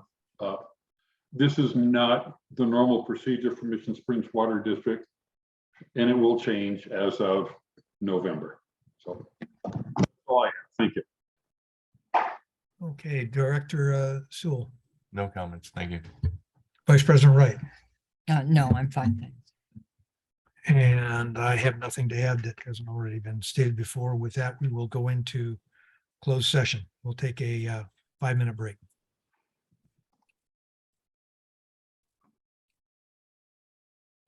Welcome back. Okay, could we have a council report out on? Yes. The board met in closed session. Item number 30, conference with legal counsel, anticipated litigation, potential initiation of litigation pursuant to Government Code Section 54956.9D4, 2 potential cases.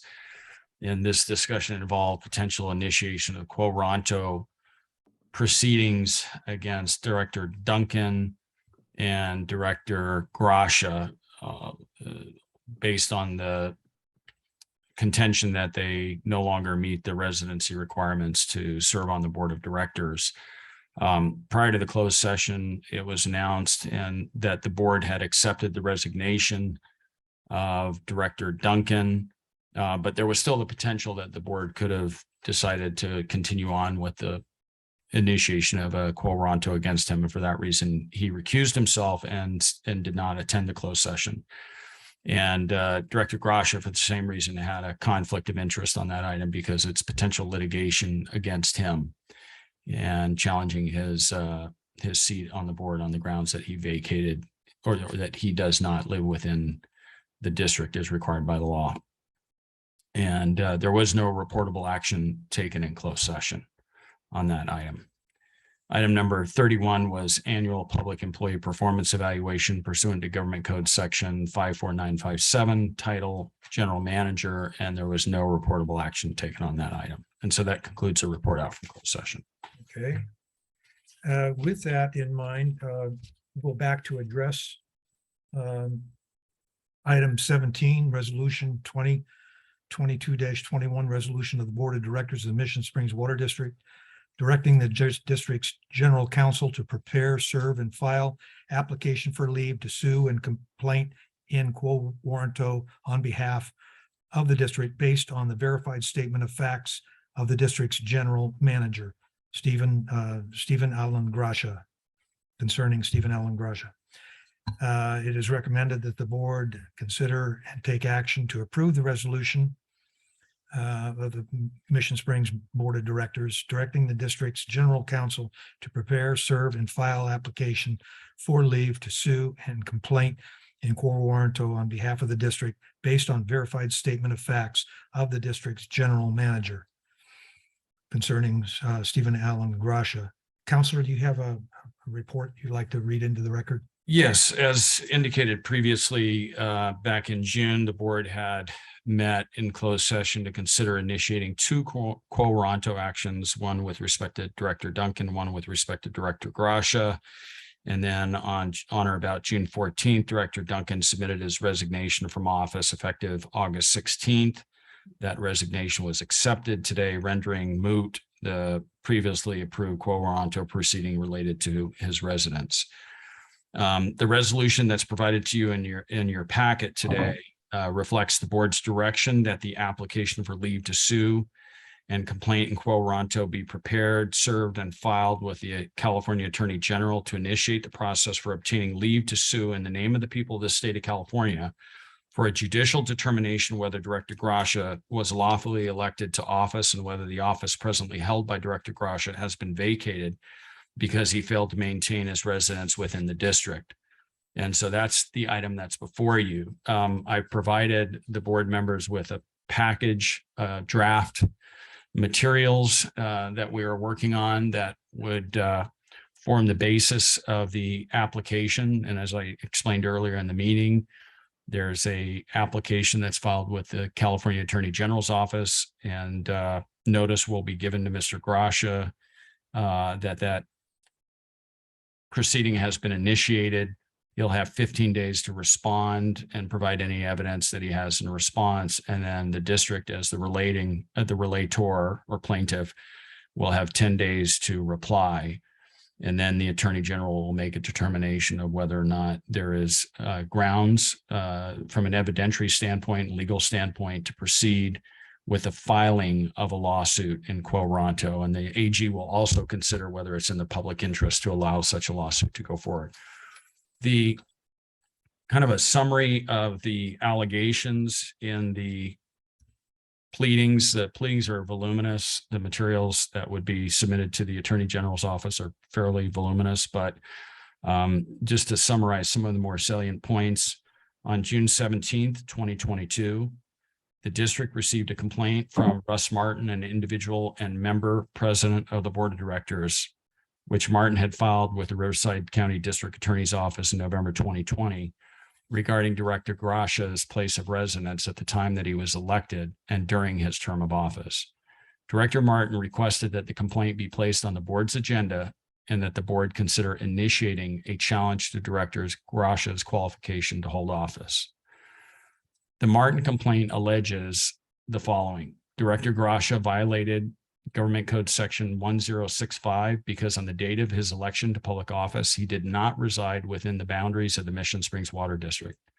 Director Gracia signed under penalty of perjury election and fair political practices documents listing a false residence address at 14200 North Indian Canyon Drive, North Palm Springs, in order to give the appearance that he was lawfully residing within the boundaries of the district and the division from which he was elected. The address given by Director Gracia is a recreational vehicle park known as Two Springs RV Resort, which specifically prohibits permanent use of the RV park as a residence. On January 24, 2020, the district was served with a wage garnishment order from the Riverside County Court, on which Director Gracia's address was listed as 1015 St. Lucia's Circle in Palm Springs, California, and where the wage garnishment order was served on Director Gracia. Director Gracia owns two vehicles, one of which is registered to a post office box in Neyland, California. Although Director Grasha maintains a post office box in North Palm Springs within the district and his division, he resides at and receives all of his mail at the Santa Lucia Circle, Palm Springs address. Director Grasha's mother is the owner of record of the St. Lucia Circle address in Palm Springs. Also, on or about June 17, 2022, Director Martin requested that the board consider initiating a quo warranto proceeding questioning Director Grasha's qualification for office. Based on the Martin complaint filed with the district attorney's office, the following additional information regarding Director Grasha's background, reputation for dishonesty, including in the election process, and previous encounters with the law, which were submitted for consideration by the board in connection with the Martin complaint. And those items include a Desert Sun article dated November 13, 2018, with the headline, Desert Hot Springs elects Steve Grasha, a man with a history of angry, sexist, racist tweets, to the water board. It also includes 2 articles from Ron's log blog in 2018. It includes a Los Angeles Times article dated June 3rd, 1987, titled Tossed in Jail for Contempt of Court. He slams a door, judge does too. And then finally, a Los Angeles Times article that is titled Buena Park, Candidate Grasha will be tried in perjury case. The district's records reflect the following. Director Grasha's stated residence address is a recreational vehicle park known as Two Springs RV Resort. On January 24, 2020, the district was served with a wage garnishment order from the Riverside County Court on which Director Grasha his address was listed as 1015 St. Lucia Circle in Palm Springs, where the wage garnishment order indicates it was served on Director Grasha. The St. Lucia Circle address is not within Mission Springs Water District. Director Grasha does not sign for mail deliveries at the Two Springs RV Resort that he claims as his residence. Commencing with the board meeting on April 16, 2020, due to the state of emergency and COVID-19 related mandates and stay-at-home orders, the district offices were closed to the public and all board meetings were conducted remotely via Zoom. On June 15, 2021, the board returned to hybrid in-person and Zoom meetings. Director Grasha attended the March 2020 board meeting telephonically and has attended all subsequent meetings remotely via Zoom since April of 2020. Water Code Section 30500 requires that directors be voters of the district.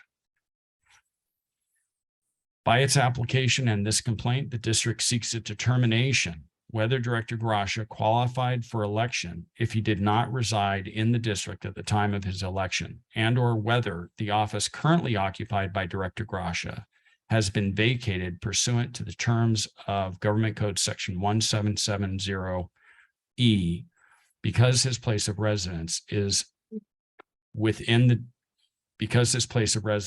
not within the district or has been vacated pursuant to Water Code Section 30508.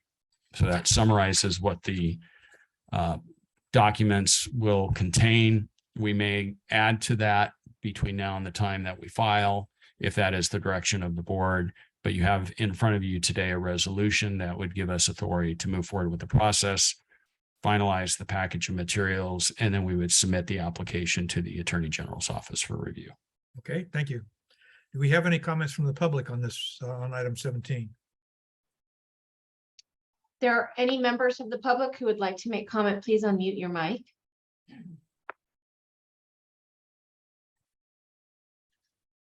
President Martin, it doesn't appear there's anyone present for public comment. Okay, any questions or comments from the board? Vice President Wright? Yeah, I'd just like to maybe go into a little bit more detail on some of the things that Mr. Pinckney had just talked about.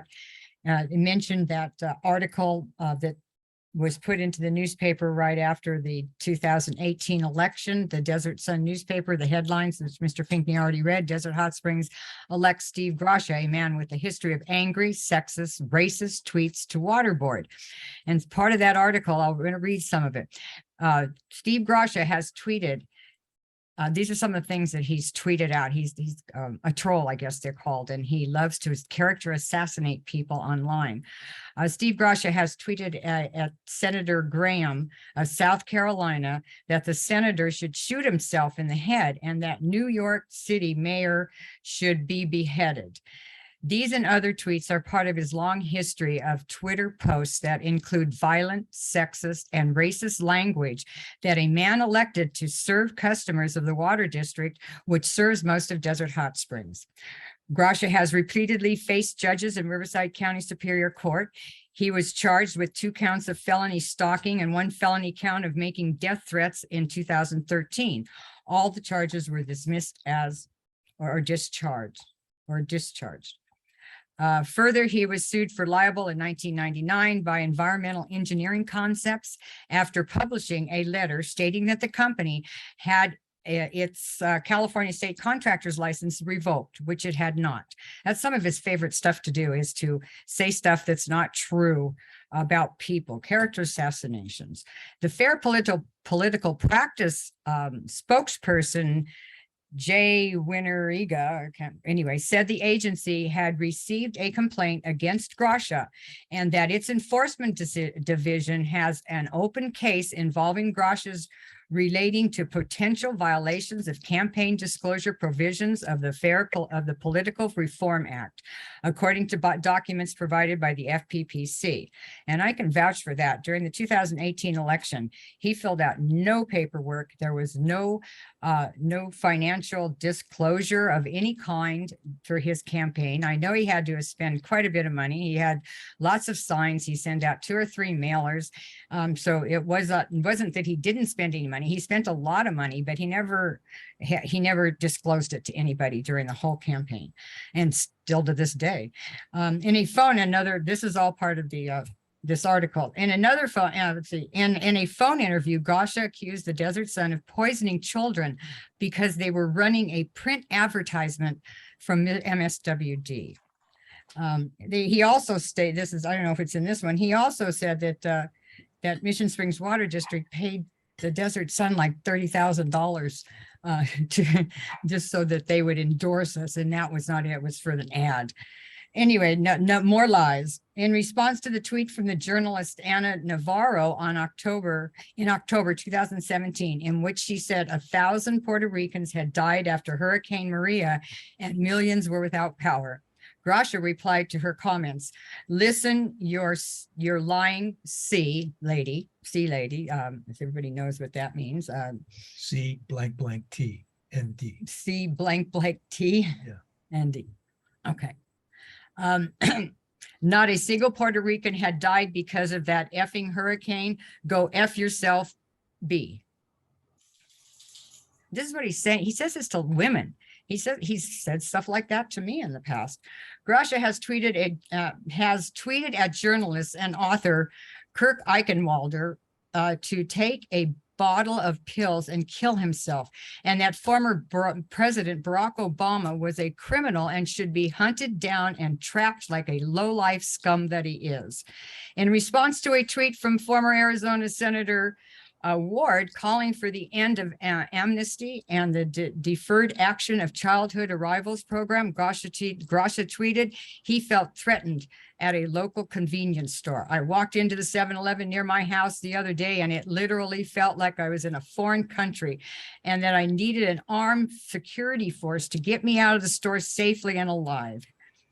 Other tweets were praising Donald Trump for his relationship with porn actress Stormy Daniels. "President banged a porn star and walked away with $211,000 profit. Greatest president ever," Grasha tweeted. These should go on and on. I mean, he's got so many. I might just do a couple more. On the other article that Mr. Pinckney mentioned, tossed in jail for contempt of court. He slams the door, judge does too. One time, Buena Park City Council candidate Steve Grasha, accused of lying on nomination papers in 1985, was sent to jail for contempt of court when he stormed out of the Orange County courtroom, slammed a door after the judge ruled against him on a legal motion. Grasha, who now lives in Palm Springs, was charged in 1985 with 4 counts of perjury, 1 count of filing false statements and nomination papers. He was accused of falsifying his address on papers filed in the November election. At the time, he alleged he did not live in Buena Park. A judge disbore the 5 charges, but they were reinstated after an appeal by the Orange County District Attorney's Office last November. February 25th, 1987, Grasha entered into a no contest plea. I could go on and on. There's so many of these things that about how he character assassinates people, how he lies and misleads people into thinking that things that are really going bad and they're not. He just makes these things up. And I think, Steve, you ought to resign. I think you ought to do the right thing and you ought to resign and save the district the money that we're going to have to do for this investigation. Thank you. Director Sewell, do you have any comments? I think we've said more than enough. Okay. Yeah, thank you. Director Duncan, do you have any comments you'd like to make? Yeah, a couple. I have some comments I want to make on this subject. And then I want to come back and talk about another stalker we've got in here. Russell Betts and Steve Grasha have been chasing me around because I own property out of California. It's not a sin, it's not a crime, not even fattening. It's okay to own property out of California. But the hypocrisy of what Grasha is claiming I do, when I don't know why they think I live out of state, it's because I own property out of state.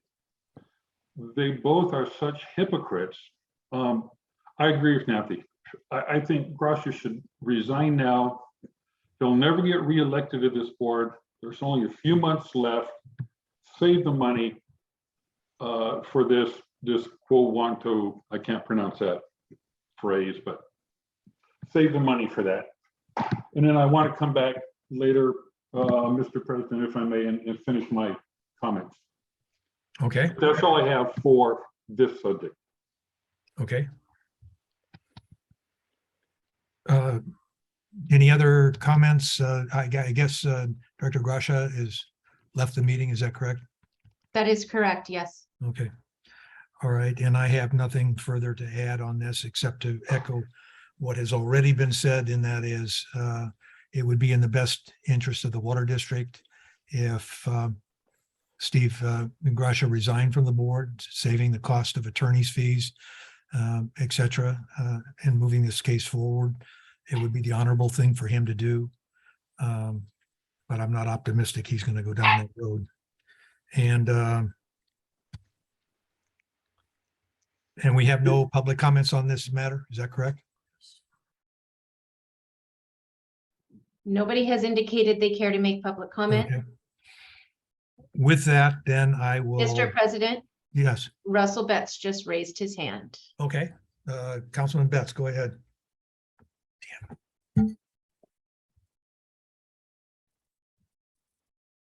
Can you hear me okay? We can now. Yes, go ahead. I just wanted to, explain a couple things here, my involvement regarding, the statements made against me by Randy Duncan. And my inquiry into this started with a simple public records request to the board or to the district, asking for all the home addresses of all the directors, which I don't think somebody who's doing a public information request should be referred to as a stalker. That's a pretty darn bad attitude to have towards what is a legal and proper process in our system. The information that came back was that Randy Duncan and all the directors' addresses came back. The district responded very quickly, but the Randy Duncan's address came back as on Mission Lakes Boulevard, where I know he doesn't live because he and I I just drive by and we'd occasionally talk, and found he didn't live there anymore. So I asked the board about that, and the response I got back was, well, we rely on the director to determine where they live. And I even talked to the attorney Pinkney, and he said, well, basically I'll get back to you, but we just rely on the director. And I said, well, I'm letting you know now that he doesn't live there. And the reply was, well, we consider your public information request closed, and nobody was interested in that. Now, Mr. Duncan most certainly does live in Arizona because that's where his license plate for his vehicle is. And you don't move to a state and change your license plate unless you live there. You certainly have all kinds of indication as to why. Anyhow, so I just gonna say that when I found out that there was this discrepancy, I did as I should have done and let the district attorney know about it. The district attorney looked at it, made their determination, and it is quite clear from the district attorney that Mr. Duncan indeed does not live in the district, and not once has Mr. Duncan, I invite him to tell us now, what is your address in the district? You told the district attorney apparently that you were staying with a Okay, friend. And I hate to interrupt you, This is not Councilman about Betts, but you exceeded the 3 minutes. Okay, so if I could just wrap up quickly, if you'd allow me Quickly, that. please, quickly. I'm following what is the legal and proper process for a public record request. And to be called a stalker because of that, I understand it's not nice to have to resign your position, but the public information process is a very integral part of our system of transparency. So thank you for allowing me the little bit of extra time there, Mr. Chair. All right, Director Duncan? The reason I called Russell Betts a stalker was not because of the Public Records Act. And I want to reply, I know this is not a back and forth. I want to reply to some of the false accusations he made. The form that he got was my candidate's filing statement, which was filed in, I believe, June of 2020. If I'm getting the years right. The election was in November. I still owned and lived in that house on Mission Lakes Boulevard at that time. I didn't sell that house until well after that. Russell Betts has no idea how many vehicles I own. That particular truck stays in Arizona for the most part. It's a boat hauler, so that's where it stays. I do occasionally bring it back and forth when I need to go to Home Depot or wherever else I got to go. The reason I called him a stalker was because he sat outside the gates of the Mission Springs Water District filming our employees and directors leaving. He turned around and followed me for several blocks, taking pictures of myself, the general manager, my truck, my license plates. He's also, I guess, gone to my wife's Facebook page, stole a photo of the property we own in Arizona, and terrible, terrible picture. You really need some better quality bets. Anyway, I have been posting that all over Facebook. Then today, while the board and the general manager was in closed session, you didn't get to see this part. Betts posted a picture again of my house that I own over in Arizona. And then he really thought he'd be funny. And he posted a picture of the downtown district of Prescott, or Prescott, as they pronounce it. If he was a good stalker, he would know I do not live in Prescott. I have never owned, rented, or leased property in Prescott. Vouch to that on whatever you want. It's outside Prescott, Randy. It's not in city proper Prescott. I'm sorry, Councilman Betts, you're out of order. There's no back and forth here. President Not, Martin. not on the fringes of Prescott neither. Anyway, and then again, just now showing my license plate. I realize as a public official, not everything to me is sacred. But Steve Grasha was taken into court on a stalking case. Given everything I've just mentioned, the photos of my vehicles, photos of property I own, sitting outside the gates of the district, filming our employees.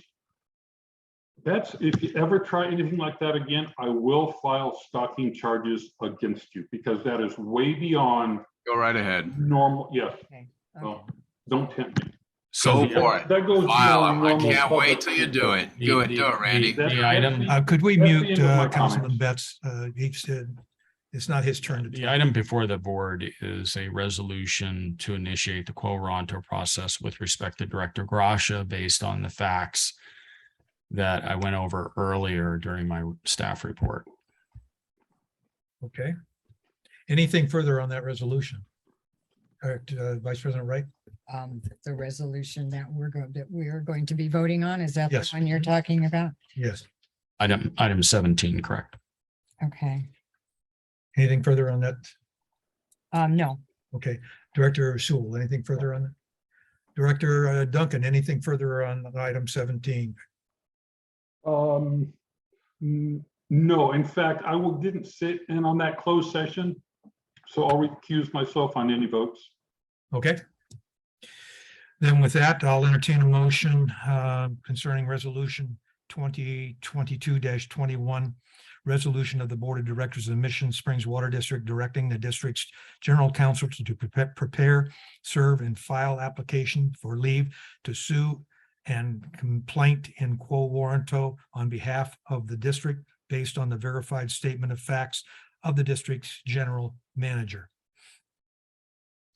Okay, I'll entertain a motion to approve the resolution. Also move. Director Wright, do I have a second? Second.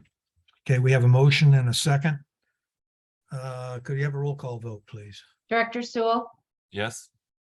Vice President Wright, Aye. President Martin. Aye. Motion carries. Okay. I'd like to say something, you know, Sure, I go take ahead. no pleasure in doing this.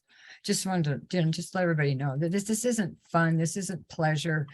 This is just something that shouldn't be happening, shouldn't happen in a district like this. That has a good reputation throughout the community. We shouldn't have to try to stick up for its good name because a director who was elected by the people to protect this district and to do the right thing for it. And all she seems to want to do is just to bash it and to lie about it and to make things up like he did today. He had 3 lies today at today's meeting. Just outright lies, made up lies. Just doesn't make any sense. And to me, somebody like that doesn't belong on a board of a district that is in such good shape and so good to the community. It just doesn't make any sense to me. So Okay. I would like to ask the board if they would go in unison just to say that we all agree that we think that Director Grasha should resign in the best interest of Mission Springs Water District. And that would be on the basis of the allegation that he doesn't reside within the district, correct? That would be on that basis. We all know he doesn't reside in the district. We've known it from the get-go. If he was in his trailer today at the meeting, he would be all sweaty because it's so humid outside, and that trailer, he told us, has an evaporative cooler. Anybody to stay in an evaporative cooler trailer when he could stay over in Palm Springs in a nice condo, well, you know, hey, anyway, so With 2 German Shepherd dogs. with 2 German Shepherd dogs, yeah, by the way. Anyway, so it just doesn't bode well with me, and I don't believe that he lives in the district. I don't believe that he ever lived in the district. Okay, well, we've actually voted on that. We will, as part of that, I will allow an addition to an amended thing on there to include. Well, I think we had the vote on the resolution, and you can all just express your request that Okay, yeah, if you're right. requesting that Director. Well, it doesn't Grasha sign, require. it doesn't require formal action for you to make that request. Then I would Save certainly echo the comments made by Vice President Wright that if you do, for once in your life, do the honorable thing, Steve, and save the ratepayers of the Mission Springs Water District money and legal expenses and et cetera by resigning. And you're not running for reelection here anyway. So does only wind up costing the water district money. So anyway, I echo the sentiments that you should resign for the remainder of your term of office. Anything further from you, Director Sewell? I'll just agree with Vice President Wright and President Martin. Thank you. Okay. What about Randy? All right. With that, I believe that concludes our anything further from the board or our council? No, nothing further. Nothing further? Anything from our general manager? Anything further? Nothing. Okay. With that, then the meeting is adjourned.